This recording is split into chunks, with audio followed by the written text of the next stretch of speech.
সম্মানিত দর্শক শ্রোতা, দেশ এবং দেশের বাইরে থেকে আপনারা যারা সংযুক্ত আছেন, আমাদের ভিডিও দেখতেছেন এবং শুনতেছেন, সবাইকে প্রীতি শুভেচ্ছা জানিয়ে শুরু করছি আজকের প্রতিবেদনে অংশ নেওয়া এই অসহায় আপুটির জীবনের গল্প কথাগুলো আজকে আপনাদের মাঝে তুলে ধরবো। কেন এসেছে প্রতিবেদনে তার বিস্তারিত আলোচনা থাকছে। আপুটি দেখতে খুবই চমৎকার, উচ্চতা 5 ফুট 3 ইঞ্চি, স্বাস্থ্য মিডিয়াম, গায়ের রং শ্যামলা। পরিবারে ওনার বাবা নেই, মা আছে, ওনার বড় ভাই আছে। ভাইটি বিয়ে করে আলাদা থাকে। উনি ওনাদের কোনো খোঁজ খবর নেয় না। উনি ওনার মাকে নিয়ে কোনো মতে জীবনযাপন করছে।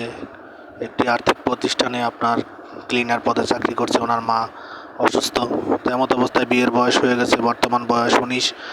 উনি নামাজ কালাম পড়তে পারে, কোরআন পড়তে পারে, কিন্তু ভালো কোনো মনের মানুষ পাচ্ছে না। বিদায় হয় এক প্রকার হতাশাগ্রস্ত হয়ে আমাদের চ্যানেলের সাথে যোগাযোগ করে ওনার প্রতিবেদন নিয়ে এসেছে।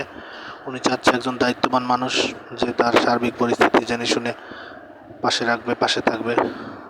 সেই প্রত্যাশায় উনি আমাদের কাছে ওনার প্রতিবেদন নিয়ে এসেছে। তো আপনারা যারা আগ্রহী আছেন, ওনার সাথে কথা বলতে চান, ওনার আরও ডিটেলস ওনার কাছ থেকে জানতে চান, স্ক্রিনে দেওয়া নাম্বার আছে, ওনার সাথে কথা বলে নাম ঠিকানা সব কিছু জেনে নেবেন। আর আমাদের চ্যানেলের ভিডিওগুলো ভালো লাগলে অবশ্যই না টেনে পুরো ভিডিওটি দেখে একটি লাইক, কমেন্ট, শেয়ার করবেন। চ্যানেলটিকে সাবস্ক্রাইব করতে ভুলবেন না। আর অসহায়ের পাশে দাঁড়ালে সৃষ্টিকর্তাও খুশি হয়। তো আপনারা যারা অসহায়ের পাশে দাঁড়াতে চান, জীবনসঙ্গী করতে চান, অবশ্যই তার সাথে কথা বলে সব কিছু জেনে নেবেন। তো আপনারা ভালো থাকুন, সুস্থ থাকুন, আর আমাদের চ্যানেলের সাথে থাকুন। আমাদের চ্যানেলকে সবসময় সাপোর্ট করুন। স্বপ্নের ছোঁয়া চ্যানেলের সাথে থাকুন। আসসালামু আলাইকুম।